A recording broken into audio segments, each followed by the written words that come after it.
எல்லாருக்கும் வணக்கம். ஐபிஎல் 2026ல் அதிக டாட் பால்கள் போட்ட டாப் 5 வீரர்களை பற்றி சொல்ல போகிறேன். 5வது இடத்துல சுனில் நரேன் அவர்கள் 137 டாட் பால்கள் போட்டிருக்காரு. 4வது இடத்துல புவனேஸ்வர் குமார் 141 டாட் பால்கள் போட்டிருக்காரு. 3வது இடத்துல ஜோஃப்ரா ஆர்ச்சர் 152 டாட் பால்கள் போட்டிருக்கிறாரு. 2வது இடத்துல கசிகோ ரபடா 155 டாட் பால்கள் போட்டிருக்கிறாரு. முதல் இடத்துல முகமது சிராஜ் 172 டாட் பால்கள் போட்டிருக்காங்க.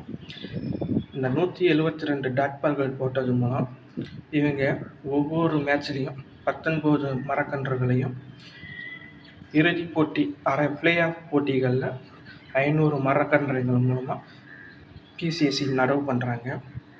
இந்த நூற்றாண்டோட பசுமை காவலர்களில் இவங்களும் ஒருத்தர். ஏன் இதை சொல்கிறேன்னா, உலகத்தில் எவ்வளவோ தன்னார்வ தொண்டு அமைப்புகள், தனியார் அமைப்புகள், தனி மனிதர்கள் இந்த சுற்றுச்சூழலை பாதுகாக்கிறதுக்கும் இந்த பசுமை புரட்சிக்காகவும் எவ்வளவோ போராடுறாங்க.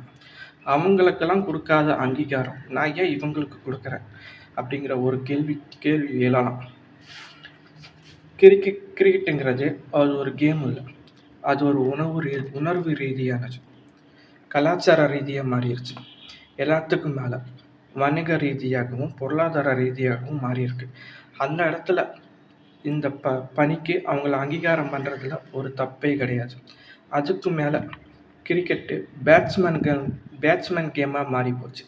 அந்த இடத்துல எவரி கேம் ஒவ்வொரு மேட்ச்லேயும் ஒவ்வொரு போட்டிலையும் டாட் பால் போட்டு பேட்ஸ்மேனை திணறடிக்கிறாங்கல்ல, அந்த இடத்துலையாவது நம்ம அங்கீகாரம் கொடுத்தே ஆகணும். 2026 டாட் பால்கள் மூலமாக பிசிஎஸ்சி நாடு எங்கும் இருக்கிற மலைத்தொடர்கள்லையும் காடுகள்லையும் 2,45,100 மரக்கன்றுகள் நடுறாங்க.